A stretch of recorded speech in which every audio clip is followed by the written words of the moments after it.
Hello everyone, this is Shiki. Welcome to another video on my YouTube channel and blog. In today's video, I'm showing you how I managed to mass produce some last-minute Thanksgiving cards. So I test out my design onto a piece of Neenah Solar White 24 pounds paper that I cut down to 4 1/4 by 5 1/2 because the same color as other Neenah Solar White cardstock that we love to use in card making. It really showed the ink color true to the color.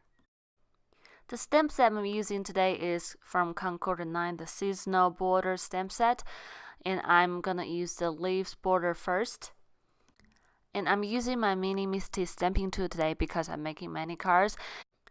And placing the stamp onto the right side of a piece of 4 1/4 by 5 1/2 cardstock that I cut out from some Neenah Solar White 80 pounds cardstock.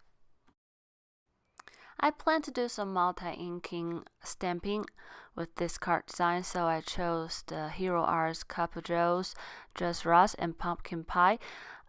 These are some ink cubes I got from my monthly Hero card kit.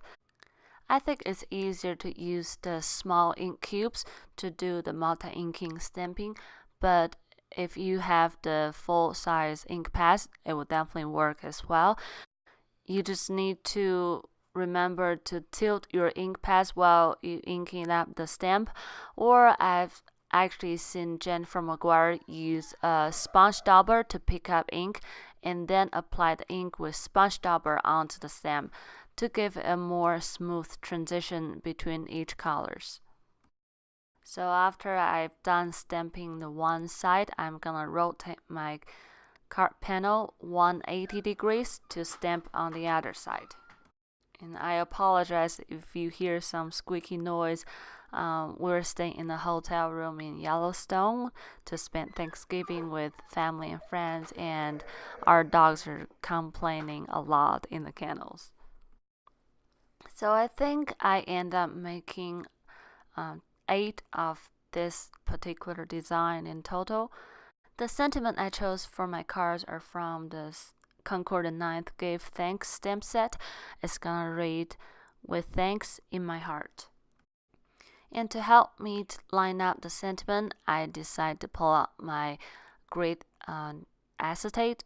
I bought this from Simmons Stamp, and I think there's a free download at my Petunia, the company who made Misty stamping tool.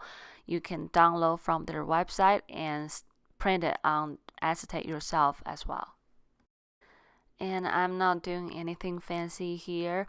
I just use my anti-static powder bag to prep my front panel and then ink my sentiment up with some Versamark ink so I can do some heat embossing for my sentiment. And I am using the Hero Arts Gold Heat Embossing Powder. I also stamped the sentiment on some of my cards with VersaFine ONYX Black ink, and then clear heat embossing the sentiment with some Hero Arts Ultra Fine Clear Embossing Powder. I learned this trick from Jennifer McGuire.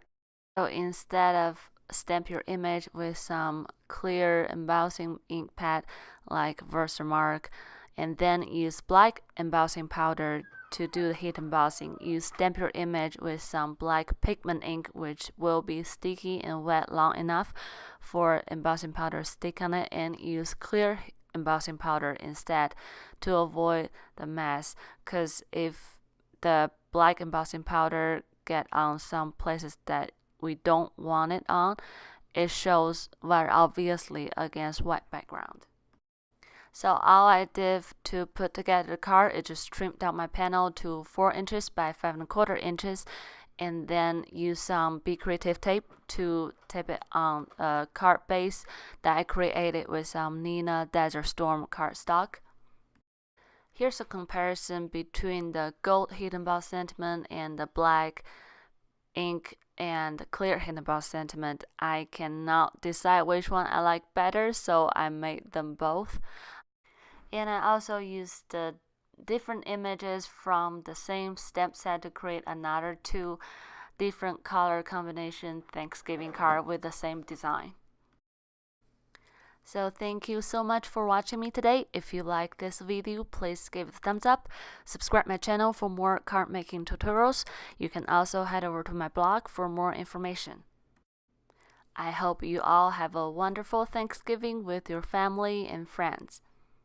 And until next time, happy crafting! Bye!